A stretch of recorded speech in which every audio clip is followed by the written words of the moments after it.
Belasan mahasiswa dari Badan Eksekutif Mahasiswa Universitas Siak Kuala meminta Dinas Pendidikan Aceh membatalkan proyek pengadaan Videotron.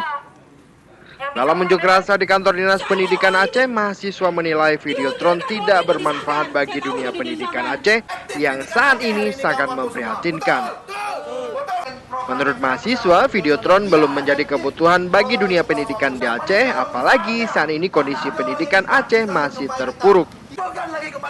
Mahasiswa meminta pembangunan proyek Videotron senilai 8,5 miliar rupiah dialihkan untuk pembangunan ruang sekolah, laboratorium, serta fasilitas pendidikan penunjang lainnya.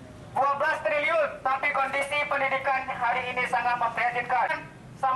Menyikapi tuntutan mahasiswa, Kepala Dinas Pendidikan Aceh Hasanuddin Darjo menyebutkan Videotron sebagai sarana penyampaian pendidikan bagi masyarakat. Apalagi Videotron tersebut akan ditempatkan di 5 kabupaten kota di Aceh. Jadi kita mohon di sini saja, Pak. Mahasiswa juga meminta pihak kepolisian dan kejaksaan mengusut kasus pengadaan Videotron yang dinilai berpotensi korupsi. Dari Banda Aceh, Mulyadi melaporkan untuk Aceh Video.